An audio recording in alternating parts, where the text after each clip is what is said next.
Attar is my guide, Attar is my guide. By the grace of Allah, Attar is my guide. My murshid has changed millions of lives.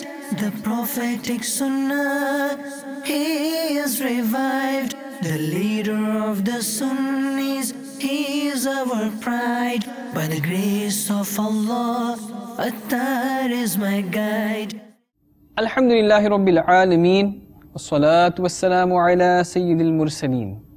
Amma ba'd, fa'a'udhu billahi minash shaytanir rajeem. Bismillahir Rahmanir Rahim. As-salatu wassalamu alayka ya Rasulallah, wa ala alika wa ashabika ya Habiballah. As-salatu wassalamu alayka ya Nabi Allah, wa ala alika wa ashabika ya Nur Allah. Dear Islamic brothers, dear viewers and listeners of Madani channel, welcome back to another beautiful episode of the Silsila Discourses of Attar. Indeed, there are countless benefits in reciting Durood Sharif, Salawat and salutations upon our beloved Master Rasulullah sallallahu ta'ala alayhi wa alihi wasallam. One of them, of those many benefits, as recorded in a blessed hadith with the reference of Al-Qawl al-Badi', the beloved Rasul sallallahu ta'ala alayhi wa alihi wasallam has mentioned, the person who recites durood, salawat or salutations upon me 50 times daily, I will shake hands with him on the day of judgment. Subhanallah. Sallu ala al-Habib sallallahu ta'ala ala Muhammad sallallahu alayhi wasallam. Salatan wa salaman alayka ya Rasulullah. Dear Islamic brothers, dear viewers and listeners of Madani channel, as mentioned before, that continuing from our last episode where we were discussing bad suspicion, and inshallah ta'ala upon the advice of Shaykh al-Tariqat Amir Ahl Sunnat Hazrat Allama Maulana Abu Bilal Muhammad Ilyas Attar Qadri Razwi Ziyai Damat Barakatum al-Aliyah, we will take some cures for this very nasty spiritual disease of bad suspicion. Our Bapa Jan advises us, always see the good qualities of Muslims instead of finding faults with them. The one who has good assumptions about Muslims feels great happiness in his heart, whereas the one who is habitual of having bad suspicion about Muslims is under satanic influence, and he feels extreme sadness in the heart. Furthermore, whenever a bad suspicion about a Muslim occurs to you or enters the heart, reject it and try to form a positive and good opinion about what that person has done. For example, if you have the bad suspicion of ostentation, of showing off about a Muslim who is weeping, who is crying during a Na'at Sharif or a speech, a bayan, you should immediately form the positive opinion of sincerity about him, that he is doing so out of ikhlas and sincerity. Sayyiduna Makhul Dimashqi alayhi rahmatullah al-Qawi once said, when you see someone weeping, you also weep with him. Once I had a bad suspicion about a Muslim who was weeping, who was crying, so I could not cry for 1 year as a punishment. Keep reforming your akhlaq, your character, making efforts to become pious, because a pious person considers others to be pious, whereas an impious person regards others as impious. There is an Arabic saying, إِذَا سَاءَ فِعْلُ الْمَرْءِ سَاءَتْ ظُنُونُهُ, meaning, if the deeds of a person are bad, his thoughts also become bad. Ala Hazrat, the Mujaddid of the Ummah, the Imam of the Ahl Sunnah, the reviver of religion, the destroyer of bid'ah, Maulana Shah Imam Ahmad Raza Khan, alayhi rahmatul mannan, has stated, a bad suspicion arises from a wicked heart.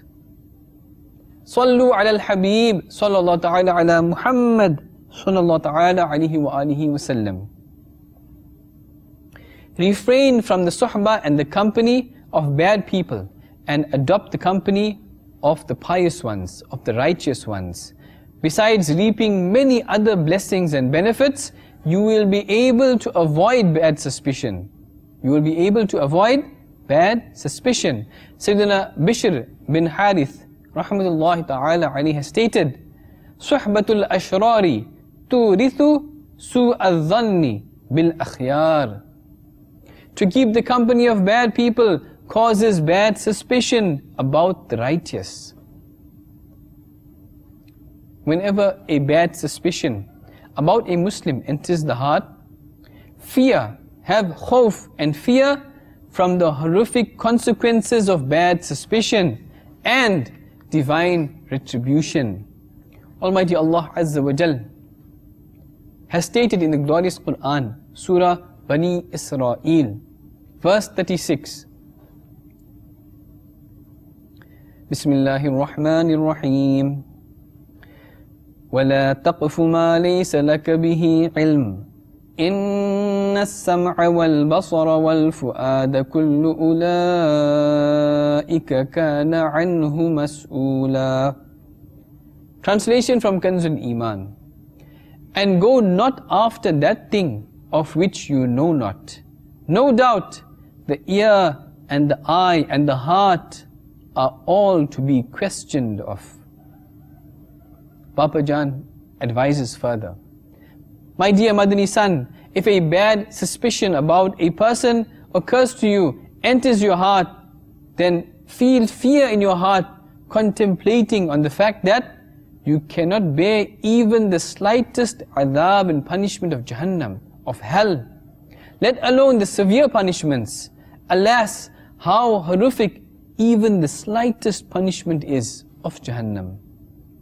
Stated in Sahih Bukhari is a hadith narrated by Sayyidina Ibn Abbas radiyallahu ta'ala anhuma, that Rasulullah sallallahu ta'ala alayhi wa alihi wa sallam has said, one from among the dwellers of hell to whom the slightest punishment will be given will be made to wear the shoes of fire, causing his brain to boil. Allah. May Allah Azza wa Jal save us from this, dear viewers of Madani channel. Whenever a bad suspicion about a person occurs to you, make dua, supplicate in the court of Almighty Allah Azza wa Jal in these words. O Rabb of Mustafa sallallahu ta'ala alayhi wa alihi wa sallam, I am a weak servant of yours. I want to protect my heart from bad suspicion, to remain safe from ruin in the world and in the hereafter. O Allah Azza wa Jal, protect me from the dangerous satanic attack of bad suspicion. O my beloved Allah Azza wa Jal, bless me with weeping eyes, a trembling body, and a heart full of your fear. Ameen bijahin Nabil Ameen sallallahu ta'ala alayhi wa alihi wa sallam. Whenever a bad suspicion about a Muslim occurs to you, enters into the heart, make dua for that person and treat that person with greater respect. Hujjatul Islam, Sayyidina Imam Abu Hamid Muhammad bin Muhammad Ghazali rahmatullahi ta'ala alayhi has stated in Ihya'ul Ulum, when you have a bad suspicion about a Muslim in your heart, you should be considerate towards him. That is, treat him with greater respect and make dua for him. In this way, you will infuriate, you will anger Satan and be able to drive him away. Because of this, Satan, Shaitan, will be reluctant of putting evil thoughts into your heart for fear that you would become considerate towards that person and you will make dua for that person again. Allah subhanallah. Beautiful advices for us. A person usually writes a letter, etc., with great care. He then edits it, improves it in an effort to make it free from any errors. Now try to realize something. If he cannot avoid improper and sinful words, even in a carefully written letter, because of being entrapped by Satan, how careless and prone to mistakes he would be during conversations. Here is a question with its abridged answer, extracted from Fatawa Razawiyah regarding bad suspicion. The question is, Zayd is of the opinion that gatherings and ceremonies these days are usually held for showing off, for ostentation and bragging. Therefore, he does not attend any gathering. What is the ruling for him? And the answer, it is a sunnah to accept the invitation of lawful ceremonies, to assume without an explicit proof that so-and-so Muslim has held a ceremony with the intention of showing off, of self-importance and bragging, is an absolutely haram and prohibited act to assume this. To apply the thing found in some unspecified person to a particular Muslim is deemed as bad suspicion. That is haram, prohibited, unless the criteria to apply the thing to a particular person are explicit. Our Bapa Jan, our Shaykh al-Tariqat, Amir Ahl-Sunnah, Damat Barakatum al-Aliyah, further advises in regards to the email which was sent. Bear in mind the following rulings. It is fard kifaya to offer the janazah salah, the funeral salah of a Muslim. If even some of those who were informed of the funeral salah, the fard will be fulfilled, and others not attending it will not be sinners. Having bad suspicions about those not attending is a sin, and speaking ill of them is not allowed at all. Furthermore, to offer condolences is a sunnah. To send or make Isal al-Thawab or attend its ritual is mustahab. If someone did not offer condolences or did not attend the ritual of Isal al-Thawab despite being informed about it, he would not be deemed a sinner according to the Sharia, the Islamic sacred law. On the contrary, the one laying a false blame on that person, having a bad suspicion about him, or speaking ill of that person, committing backbiting, is certainly a sinner and deserves the punishment of hell.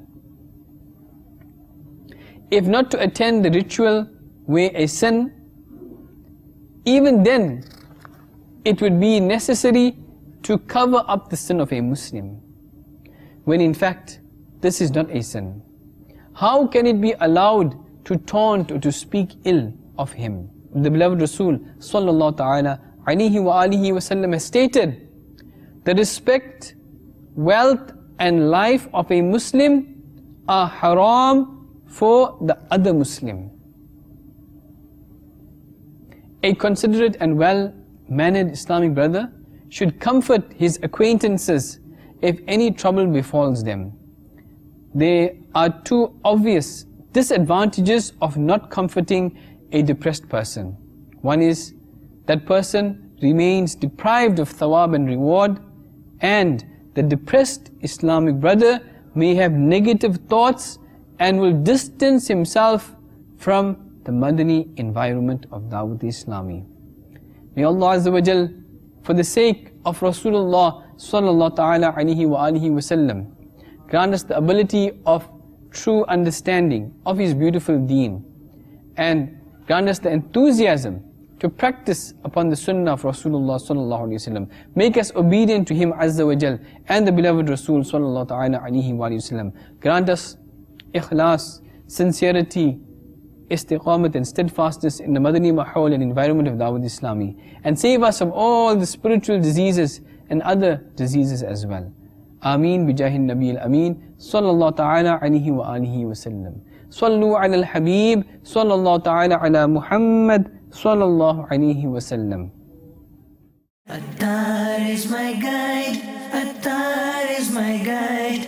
By the grace of Allah, Attar is my guide. My Murshid has changed millions of lives. The prophetic Sunnah, he is revived. The leader of the Sunnis, he is our pride. By the grace of Allah, Attar is my guide.